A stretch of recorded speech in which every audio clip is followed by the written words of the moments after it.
今天是中华民国国庆，每年我们都齐聚一堂，庆贺国家生日。但今年意义非凡，今年是台湾民主化历史性的一年。就在上个月9月10日，我们迎来了历史性的一刻，台湾解严。解除天数，正式超越了令人窒息的戒严统治天数。这象征着台湾彻底挥别威权体制和阴霾，迎向民主和充满希望的未来。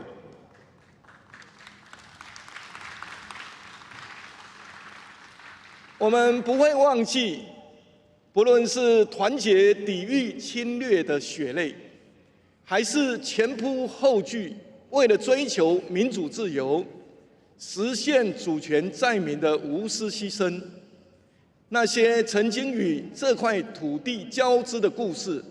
都是我们共同的记忆。而历经千辛万苦所打造的民主台湾，正是台澎金马2300万人在这个世界最明确的定位。台湾是亚洲的民主灯塔，对仍然在威权统治下生活在黑暗中的每一个人，永远传递着希望的光芒。今年也是台湾崛起的一年。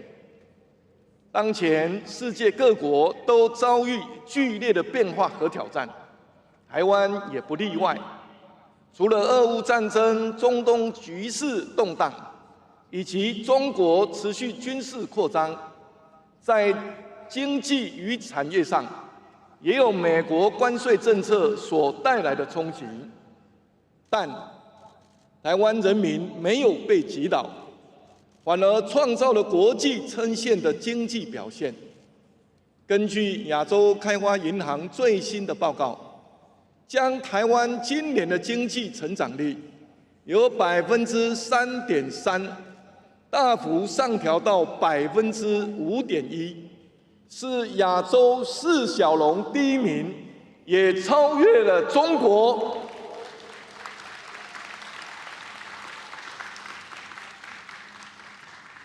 台湾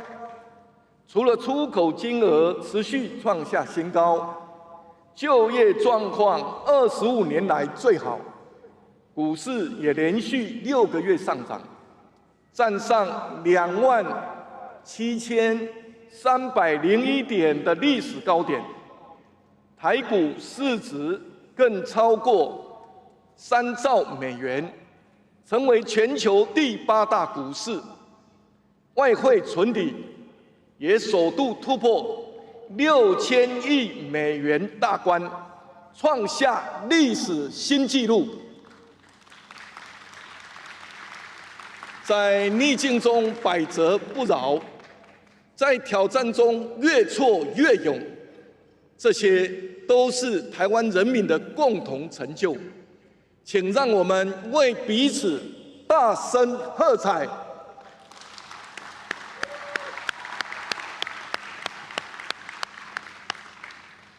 这些亮眼的经济成果，也是台湾半导体以及资通讯、电子零组件等相关产业带头所缔造的辉煌纪录。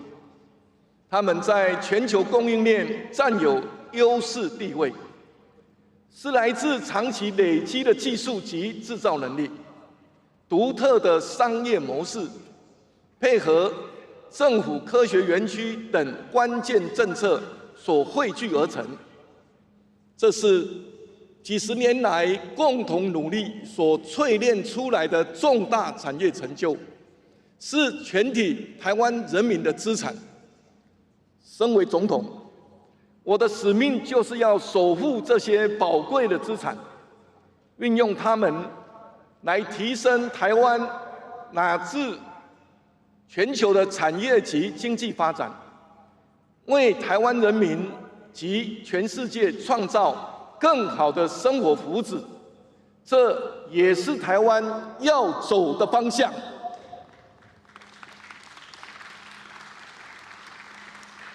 当然，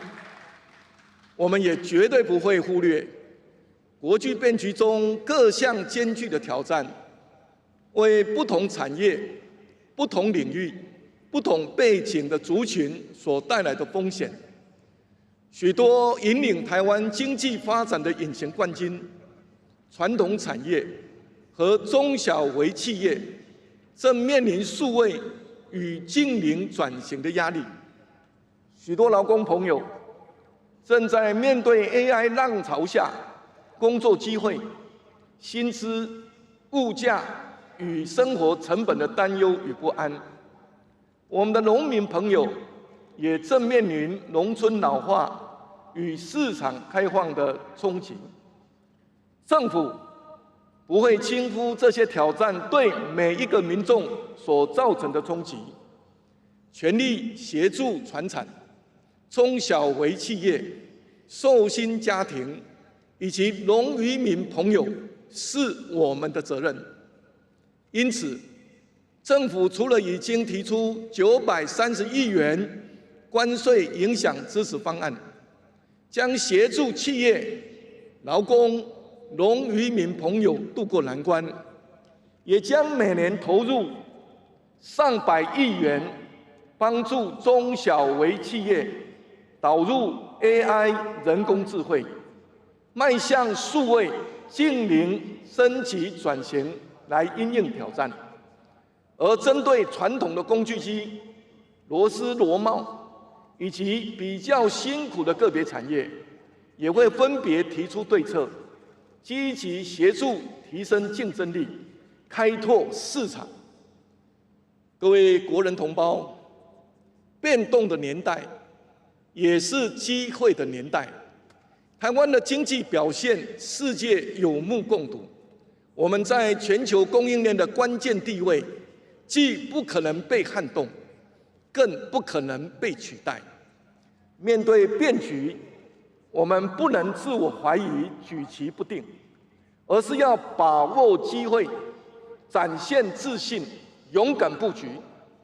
不能固步自封，走回头路。要更积极进取地向世界前进。一个确定的台湾，将是不确定的世界一股重要而且可靠的稳定力量。未来，我们将采取3大策略，确保中华民国台湾的竞争优势。第一，扩大投资，深耕台湾。投资台湾3大方案成果丰硕，投资金额已经突破2.5兆元，创造超过16万个工作机会。行政院已经在7月通过将方案延长到2027年，不只扩大适用产业，放宽让全球海外台商与外国人投资企业适用。政府也持续优化投资环境，新增贷款额度7200亿元，招商引资加码投资台湾，预估可带来1.2兆资金与8万个工作机会。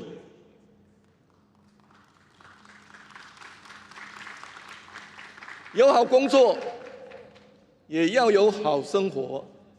政府启动兆元投资国家发展方案，以公私协力的创新做法，鼓励民间充沛资金投入公共建设，扩大建设经费规模，在全国各县市同步推动水、电、居住、教育、医疗、文化、观光、交通等关键基础建设，满足区域民生娱乐所需，让产业发展与生活圈相辅相成，达到均衡台湾的目标。第二，深化国际经贸合作，布局全球。今年，台湾和英国在提升贸易伙伴关系协议的架构下，进一步签署了投资、数位贸易以及能源与净零排放等3项领域协议。这标志着台英经贸关系进入新的里程碑，展现双方对高标准国际经贸规范的承诺，为彼此在科技和先进制造等战略性产业的合作奠定基础。未来，台湾也将秉持互利互惠原则，和更多友盟国家签署双边经贸合作协议，并且积极进行对美对等关税谈判，争取合理的税率，解决台美贸易逆差，以及深化台美产业合作，让台湾经济发展链接国际，大步向前。第三，打造护国群山，厚植台湾产业实力。因应数位化时代的来临，我们要推动 AI 新10大建设。除了让台湾成为全球前5大的算力中心，也要积极投入量子科技、矽光子与机器人等3大关键技术的研发，协助百工百业导入 AI 工具，并且推动 AI 在各领域的应用，让台湾迈向全面智慧化的时代，更继续在全球科技发展上站稳领先地位。我们也要打造台湾成为亚洲资产管理中心，不仅仅留住台湾100兆资金，更要吸引国际资金投资台湾，促进金融产业发展，创造优质的工作机会，壮大台湾。生技产业是国家关键产业，已经纳入国家希望工程，并朝向涵盖保健、预防、诊断、治疗、照护的精准健康方向发展，建构国家长远竞争力，以及增进全民健康福祉。而明年，国家感染性疾病资源库将完工，台湾会持续跟各国在生技领域加强合作，并借由政府编列100亿元预算的投资智慧医疗创新创业计划，鼓励更多企业投入创新研发，扩大投资，推动生医产业成为兆元产业，打造另一座护国神山。各位国人同胞，台湾是全体台湾人的台湾。我们很清楚，在怎样亮眼的经济表现，都不能忽略这块土地上的每一个人。经济发展的果实应该为全民所共享，把好的数字变成好的日子，不遗漏任何一个人。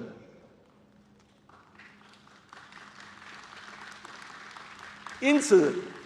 照顾国人健康，培育年轻人才，给青年世代更好的环境，让年轻家庭更有后盾，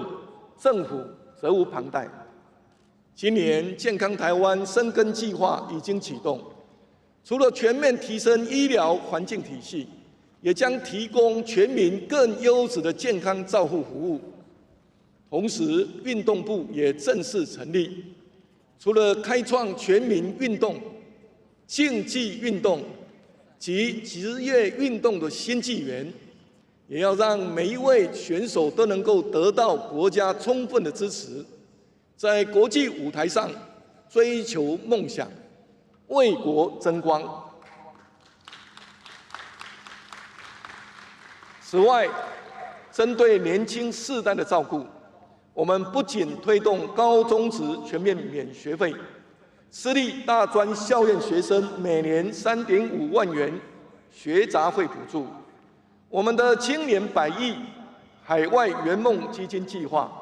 支持15到30岁青年赴海外追梦，也已经上路。不止如此，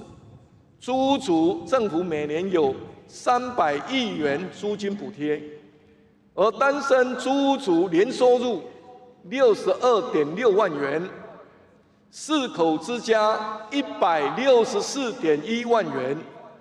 ，3代同堂212.45万元以下，都可以免缴综合所得税。年轻爸妈，我们也给更大的支持。除了推动0到6岁国家一起养2.0，提高育儿津贴，增加托育补助，明年开始生育补助每一胎加码补助到10万元，长辈们也不用担心，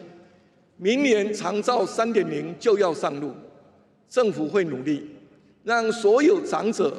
获得更便利、更完善的照顾。让每一个国家的主人，无论是小孩、青年、爸爸妈妈，还是阿公阿嬷，都能得到更好的照顾，更有自信地迎向未来。这就是我们的目标。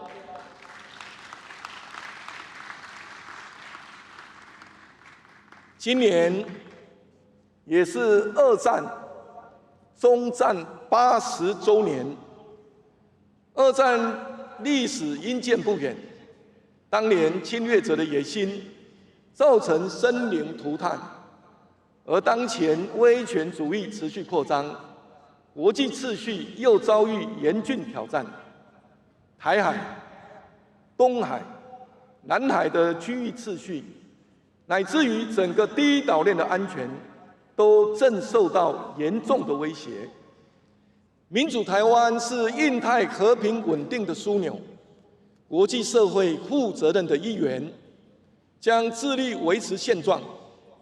保护台海和平稳定，促进区域繁荣发展。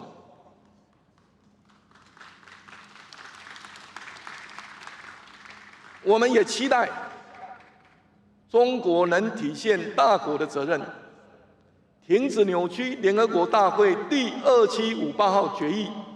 以及2战历史文件，并且放弃以武力及胁迫方式改变台海现状，共同维护印太和平稳定。回顾2战期间，我们都经历战争的苦难，被侵略的伤痛，应该汲取教训，绝不能够让历史悲剧重演。2战的结果也告诉我们，侵略必败，团结必胜，和平必须靠实力。我要向国人和国际社会宣示，今年底将提出国防特别预算，明年度我们的国防预算按照北约标准，将超过 GDP 3%，并且也会在2030年前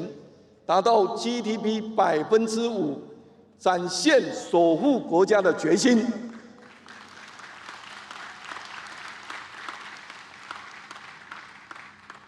国防支出的增加，并非漫无目的，而是有应对敌情威胁的明确必要，也是发展国防产业的动力。透过新的国防预算，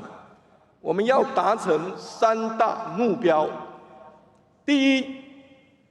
加速打造台湾之盾 T-Dome， 建构台湾分层防御、高度感知、有效拦截的严密防空系统，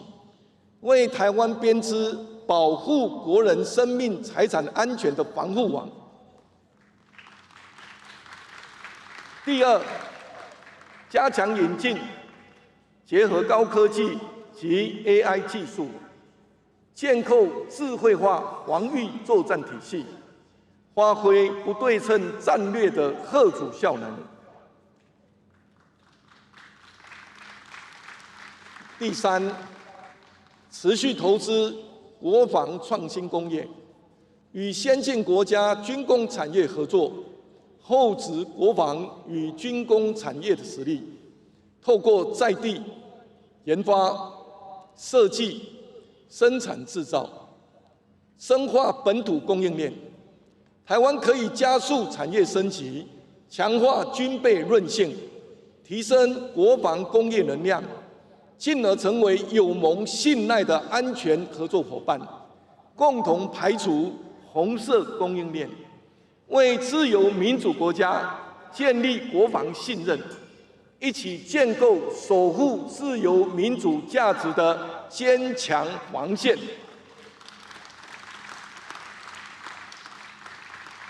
我们有决心透过实力维护和平，我们也深信实力不只要透过军力，也要透过全社会的韧性。过去1年，我们透过总统府全社会防卫韧性委员会的努力，凝聚了政府与民间、中央与地方更强大的力量，并整合灾防与防卫，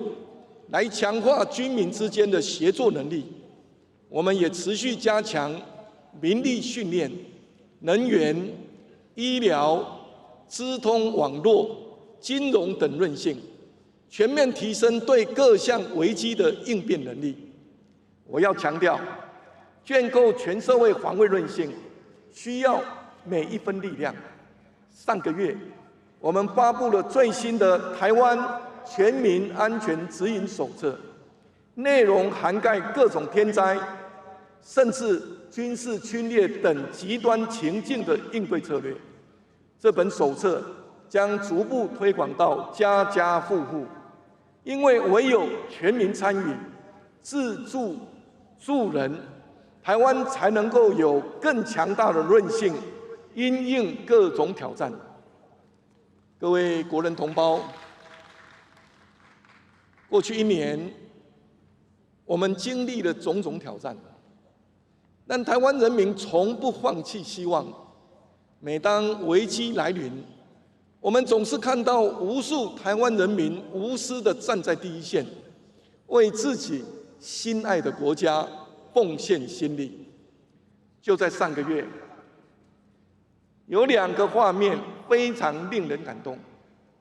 一个是联合国大会在美国纽约召开，许多海外侨胞自主集资发动募款，让纽约时代广场再度亮起让台湾参与团结会更好的广告，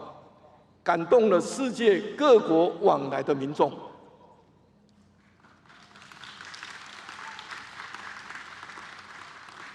另一个是在马太安溪堰塞湖灾情后，成千上万穿着雨鞋，拿起铲子，不远千里驰去救援，只为让花莲受灾乡亲早日恢复正常生活的铲子超人。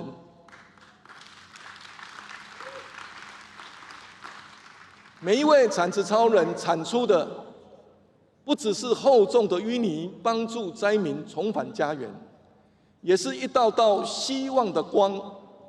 温暖每一个人的心，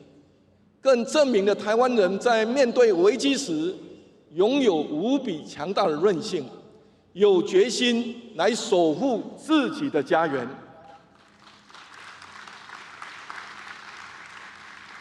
现在，让我们一起感谢来自全国各行各业的救灾超人，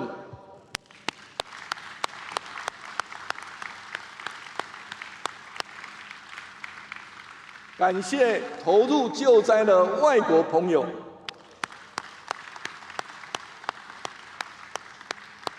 也感谢军警消，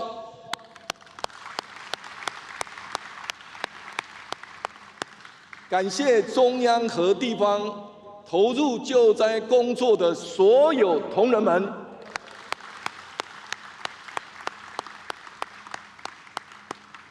这场自发性的全民运动，在世界上绝无仅有，也将让全世界的人记得，台湾那一个小小多山的国家，是何等的有爱心，是何等的伟大。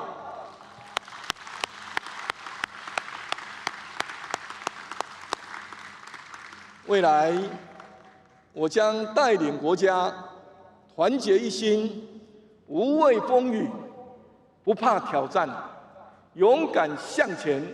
迈向更美好的明天。台湾加油！中华民国加油！中华民国台湾加油！谢谢大家，谢谢。